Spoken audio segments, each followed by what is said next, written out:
Hello, welcome to Illinois Stories. I'm Mark McDonald in Macomb at the Midwest Horseshoeing School, the only horseshoeing school in the state of Illinois.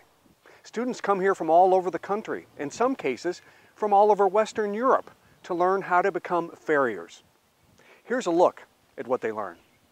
Well, Steve Hedges, okay, we're looking at your fire here, and what you're going to do is, what you require the students to learn to do during this course is to be able to build shoes from scratch. That's correct. So you have to be a blacksmith in a way, don't you? Absolutely. Yeah. Absolutely. So I'm going to ask you to take us through that process. Okay. We have one of your students over there now that's preparing a horse's hoof for the shoe that you're building. Correct. Okay, what's the first thing you do? Well, the first thing I do is obviously cut off a piece of bar stock.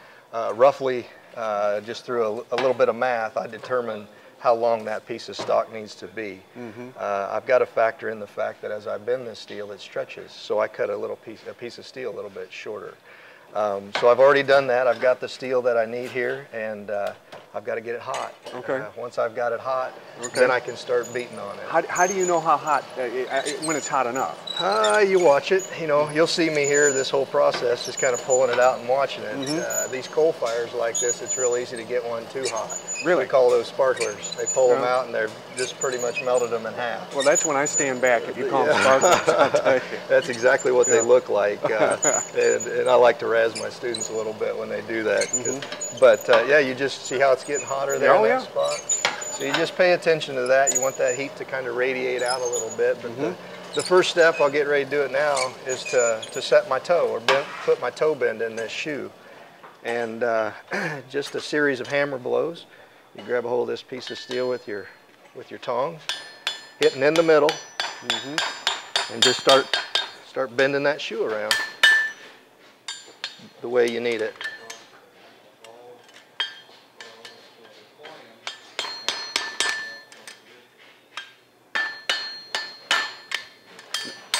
Every horse's foot, of course, is different. So how do you know from what you're going to need over here on the one that the student's working on? Well, one of the things that I encourage the students to do while they're trimming the foot, like Tom is now, is to just take a picture of what's in there. You know, what they're looking at, the way that foot looks, where it bends, if it's bigger over here or sharper over there.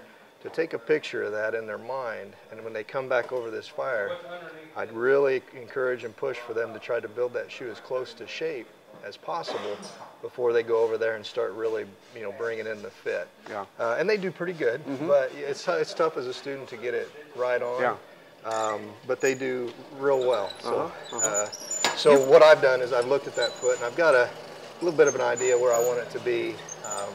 You know, as far as finish. Yeah. You've got students here from all over the country and sometimes from all over the world, don't you? Correct. Yeah.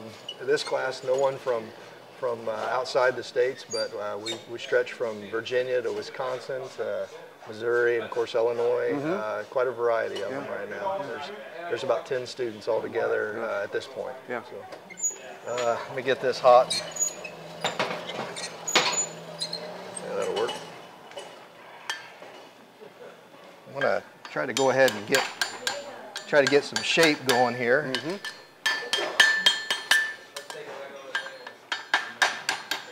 Right now what I'm doing is called putting the toe bend in the shoe. Sort of take my time here so you can see what I'm doing. It's real important as I build this shoe that I watch my heat. I'm still working on my toe, but I've got more heat going down this branch. So if I were to keep beating on this shoe, I'm going to do a lot of bending over here because that's where it's hot. So it's real important and a little tougher with a coal to keep a good hot shoe, you know, entirely because you've got hot spots in your fire. Sure. I'm going to bring it, you know, put it back in there, get a little hot again. Okay. While you're doing that, I'm going to show this. Okay. This is what you call a keg shoe, right? That's a keg shoe. For a lot of farriers in the field, they would carry these with them. Absolutely. So they don't have to build one from scratch every time. Exactly. For obvious reasons, economically, it doesn't make a lot of sense to build every horseshoe. But a student needs to know how to do this. Absolutely. This is a crucial part of learning so that you can optimize your time when you're using those in the real world. And you would need heat to this to bend it to the perfect shape. Absolutely. But you got a better starting point. But you're a lot closer to being done when you start with that. So anyway, I'm going to go ahead and finish off my toe a little bit here. And I'm looking for some consistency in my two branches. Once I have something similar to where I'm going with this thing, then I'll go ahead and start beating it around a little bit.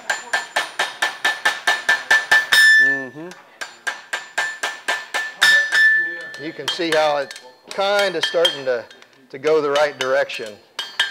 Starting to look a little bit like a horseshoe. Well, Tom Peckon, I want you to work, but I'm going to have to ask you some questions, so just go ahead and keep working while we're doing it. You've been a student here at this at the school for, what, 3-4 weeks? This is my 4th week. Your 4th week, huh? And are you about ready to leave? Have you learned what you need to learn? Yes, I have. You know, I would definitely wish I could be in the 12-week course, but I was only able to get off for 4 weeks from my normal job, and this is my last week. And so you want to do this as a sideline, or do you want to be a farrier full-time at some point? I'd like to start out part-time and then see where it leads me. I see. Okay, so you'll be doing this when you're not working at your other job. You'll be doing this. Right. Show us what you need to. How do you prepare a horse's foot for a new shoe? Okay, the first thing you do, you got to pare out this sole in here, and that's mainly so that you can nip down this excess hoof wall. And I've pretty much pared it all out now, and I'm ready to start nipping. Yeah. Now you have to replace these shoes every so often, I guess, because a horse's foot grows, and you need to scale it back so you can put a new shoe in. Huh? It's just like a fingernail, you know. It grows, and you can put shoes on every 6 to 8 weeks. You can put the same shoes on if they're not in too bad a shape. How's this look? I mean, does this look like it has to be smooth? Can I feel that, by the way? Sure, go ahead. Okay. So that's fairly smooth, although it's not completely smooth, but that's okay. That'll take a shoe, huh? All right. Okay. Now I know Steve's over there. He's going to build you one. Will it be ready then for you to nail into the horse at that point? Once I get this excess trimmed off and make sure it's nice and level and balanced, and then he'll shape the shoe to fit this outer hoof wall. Okay, Tom. Now we've seen that it's smooth now, but what's this tool you got in your hand? Okay, this is called a hoof gauge. It measures the angle. A hoof gauge. Okay. It measures the angle of the hoof wall. See how it slopes down? And on a front foot, you normally want 52 to 54 degree angle. Right now we're at about 52, so this hoof is pretty much the right angle. I've just got to trim this excess sole or hoof wall off and level it all out. And what do you trim that with? A pair of hoof nippers. Could you grab that for us and show us? That's what these are right here. Why don't you show us how you trim that back then? Okay.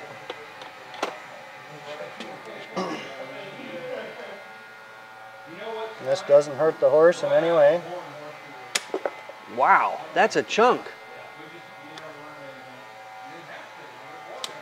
Wow. And that he doesn't feel that, huh? Nope. It's just like your fingernail. Well, Steve Sermersheim, one of the things that the students here need to know is the anatomy of the horse's leg. Am I right? Definitely. Okay. Now, you study animal science. Yes. You've been a farrier for 20-some years, right? 21 years. So you're a logical candidate to provide some training. Sure. When we got here, these students were all sitting around the table, and they were watching you dissect a horse's leg. And we're not going to put our audience through that, but we would like to show them what you try to point out to students and why it's so important to know the blood flow and the tendon, where the tendons are located, and those kind of things. Sure. What do you have in front of you here? We have some cadaver legs that this is just a bone that we've boiled actually after dissection, the number of bones and glued together. We're allowed to teach off these. This is a half of a leg that we've cut with a bandsaw, and then it was freeze dried, so you can see the tendons, ligaments, so forth, bones in the leg. And this is a dissection that was done and then freeze dried, three-dimensional, with the hoof still left on it. Now, you mentioned blood flow several times. Yes. Why is it important to know blood flow, where the blood flows, how close it is to the surface, those kinds of things? Well, when we pair the sole with a knife and a hoof nipper, when we trim it, we cannot go too far, or else the horse will bleed. When we're driving nails, we have to stay in a certain region of the hoof. or we will hit blood because of the sensitive tissues. It has to grow, it continuously grows. That's why we shoe a horse average every 6 weeks. We trim it, shoe it, and that's what helps it grow, the nutrients from blood, so forth. It looks like you've got a cross cut or a cross section of something over there. What are we looking at? This is the, off the dissection we did, it's the sole of the horse's foot. So here's the bottom of the horse's foot. This is the same as this, and we just cut around it. And why did you do that? Just to show the students how much depth, sole depth there is, and they know when to stop. Just the bone sits right on top of this sole, and just to show them how close the bone is to the ground. Now I'm going to bring this specimen over here, and we were talking about blood flow. Can you show me what this picture is? This picture is the blood flow around the horse's foot. Is a model of the blood flow. These are the digital arteries, and this this is not where it came off of, but would fit around the coffin bone. This is the very bottom bone. Wow, that's a vascular system, isn't it? Look at that thing. Very, very vascular. Yeah, no kidding. So, if a farrier is careful, it'll never hurt a horse, and you'll never draw blood. Yes. But the possibility is always there. It's always there, and sometimes it happens. Yeah. And the customer needs to know that. Try never to do it, but it happens because everything is so close and you have to be so precise. There's 1/8 of an inch that we can put a nail into that's not sensitive horn. Wow. Well, that puts it in perspective, doesn't it? Yes. Yeah. And that's why we do these dissections, to show the students how close they are to sensitive tissues. Good. Well, thank you. You're welcome. Well, Roy Evans, you've been in the horseshoeing school business for what, 35 years? You've been teaching since 1972. Since '72, been teaching people how to shoe horses. Correct. Has it changed at all, or is things pretty much the same as they've always been? It stayed real close to where it's been. There's a lot of things that come up that I call them fads, where people are trying to change. Which I have a shoe down here to kind of demonstrate that just a little bit, where they invested a lot of money, and this was supposed to be the new thing. Yeah. And whenever I started back in the business back in '68. Plastic shoes were supposed to be the big thing coming on, and they came and went just, and it kind of really falls back on the same old thing again, to the steel shoes and trimming the foot. Steve told me that, you know, a lot of people, and I'm as stupid about this field as anybody is, but a lot of people think that, you know, one shoe is the same for every horse, but you can do a lot of damage to a horse if you put the wrong kind of shoe on the wrong kind of horse, because horses all have different jobs to do, don't they? Correct.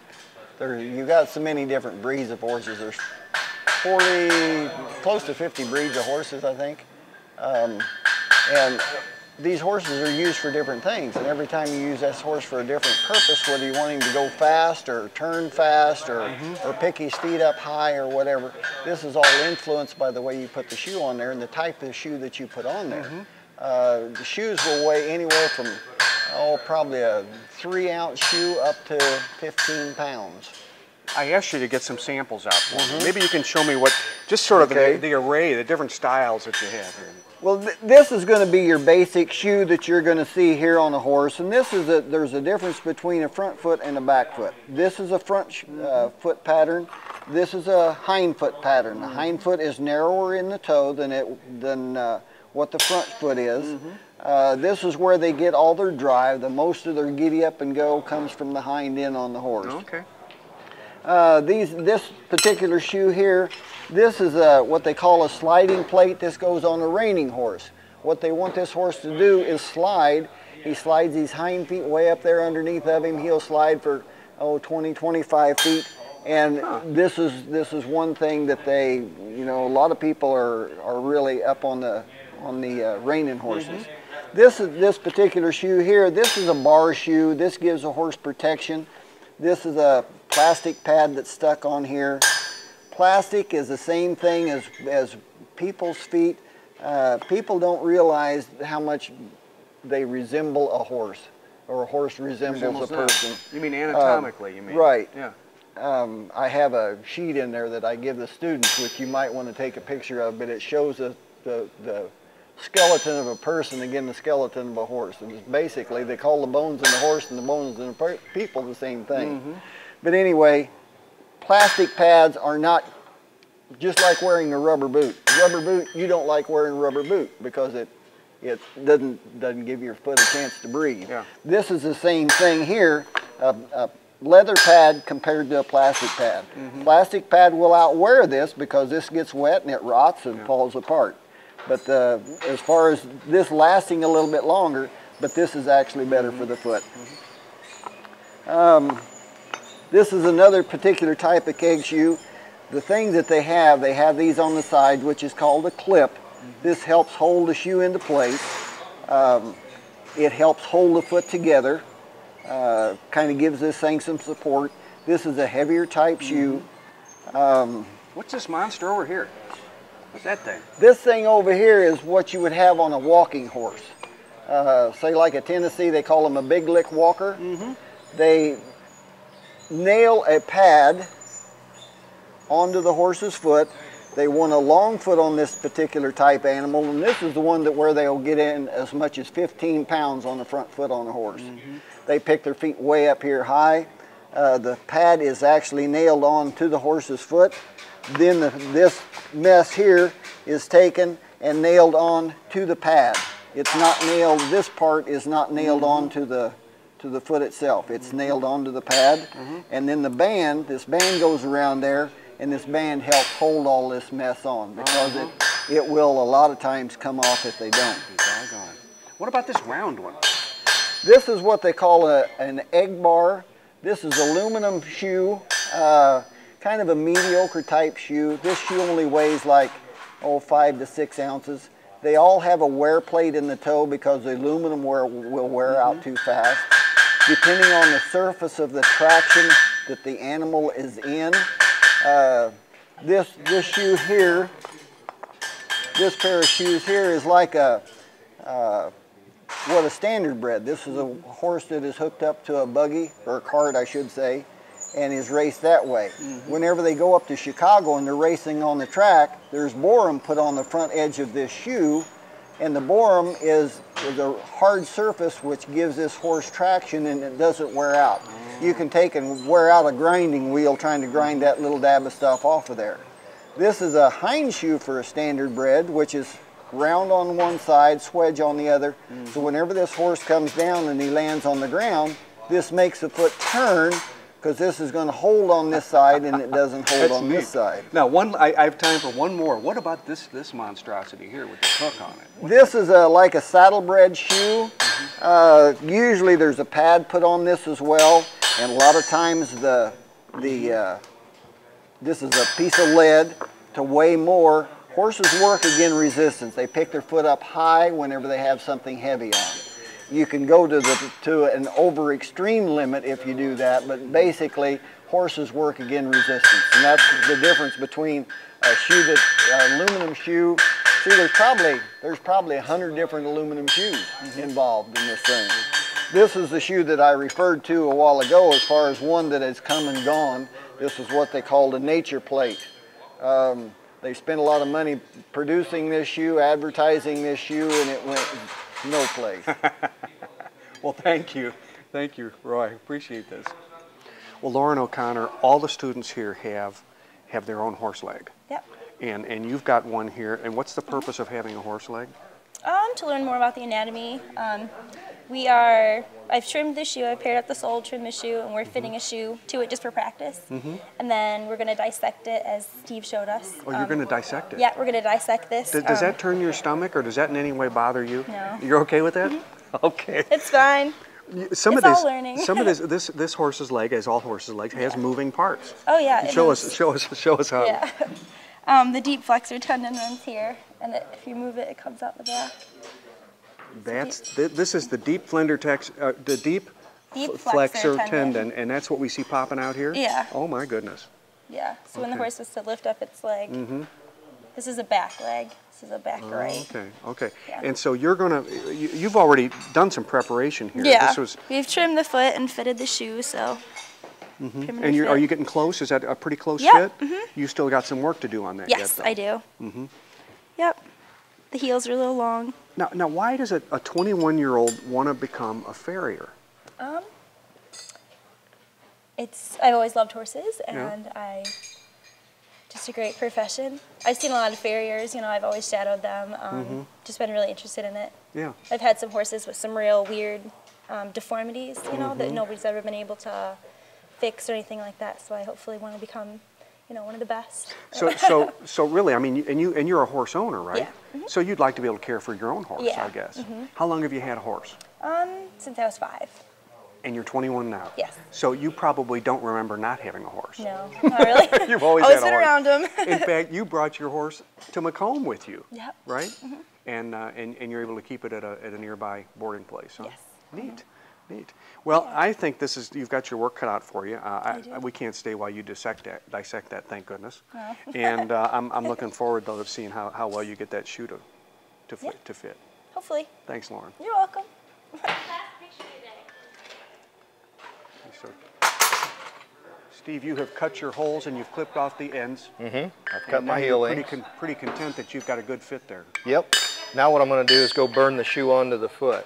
I want to bring these two surfaces together. I need to know that my shoe and my foot are really good and flush. If you don't have that, there's a good chance that shoe may come off just because of high points, and it'll loosen the nails up. So I always like to hot fit my horses. Well, we're going to go with you if it's okay. Absolutely.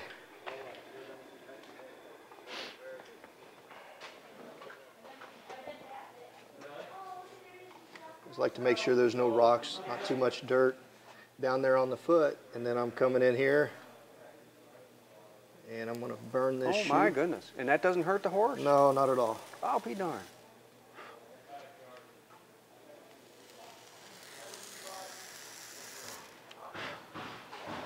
Now I've cauterized the bottom of the foot a little bit, which kind of helps seal off the white line area. I've brought two surfaces together flat, and it's ready to go on the horse. So now I got to cool it off. Can't touch it hot. So.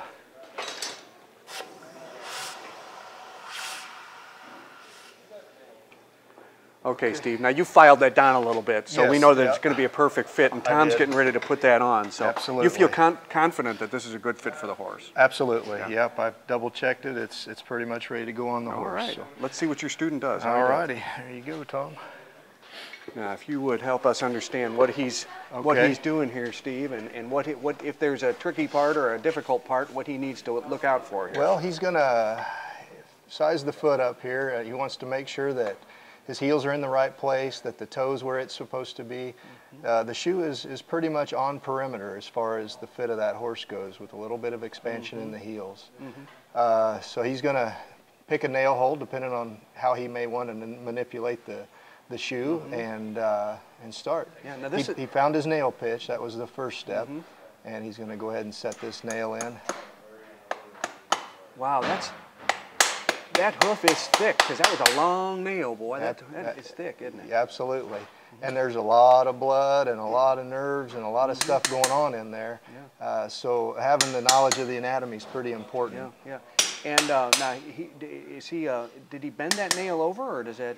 He did, and we'll finish it off when we're done. Okay. We process called the clinch.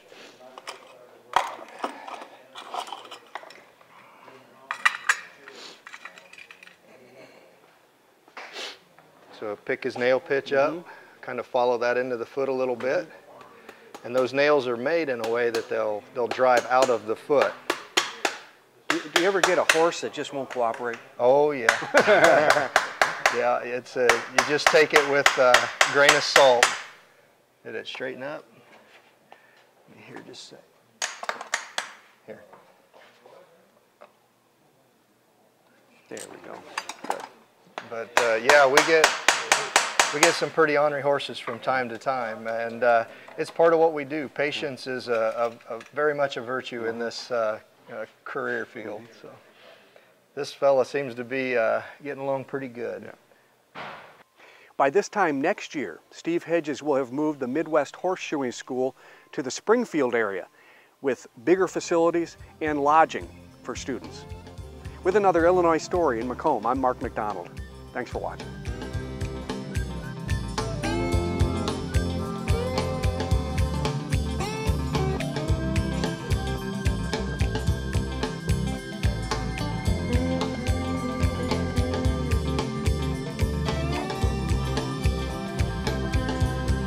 For a DVD copy of this episode of Illinois Stories, send $19.95 to Network Knowledge, P.O. Box 6248, Springfield, Illinois 62708.